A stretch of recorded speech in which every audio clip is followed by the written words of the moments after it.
au cas où par miracle le MRC venait à gagner une élection présidentielle dans ce pays, il y aura forcément un coup d'État.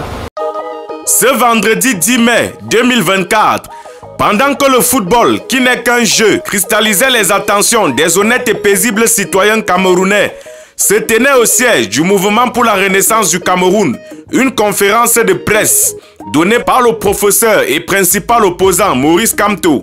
Au cours de la dite conférence, il a été soulevé les manquements observés à l'endroit de l'instance en charge de l'organisation des élections au Cameroun. Des manquements assez visibles et déplorables, à en croire l'avis de certains experts qui qualifient de vétustes les kits d'enrôlement. De plus, il a été soulevé les propos de certains Camerounais d'une autre formation politique. Selon l'opposant numéro 1 au Cameroun, d'après le classement de 2018, des propos qui auraient dû attirer l'attention des procureurs pour appel à coup d'État.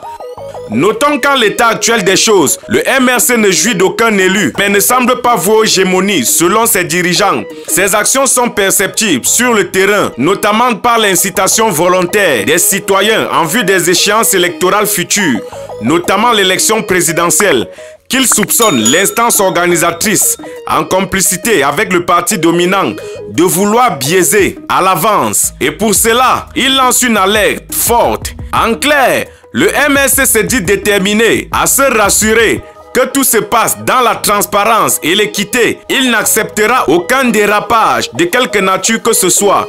Quelques questions naissent généralement sur les plateaux radio et télé diffusés, principalement les suivantes. Pourquoi ce parti semble-t-il tant visé? Pourtant, il est clair qu'il ne détient aucun poids politique et n'est pas vraiment une réelle menace.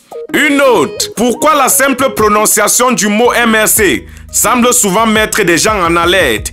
Que détient cette formation politique de spécial ou de diabolique qui suscite tant de déchaînements et de passion? Sont-ils moins camerounais que les autres Camerounais dont regorgent les autres partis politiques? Ne célèbrent-ils pas la fête de l'unité le 20 mai de chaque année comme les citoyens qui font partie du PCRN, de l'UDC, du RDPC, de l'ANDP ou du PADEC du ministre Jean de Dieu Momo que nous saluons au passage?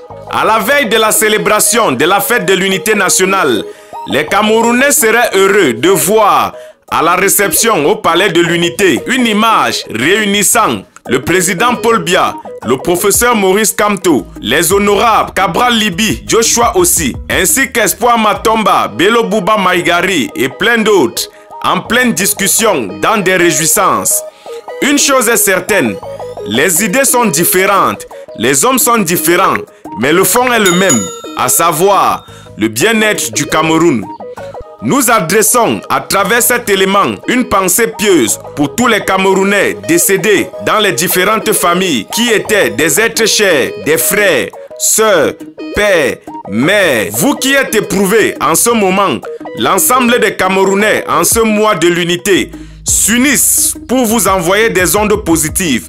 Nous sommes ensemble pour la suite.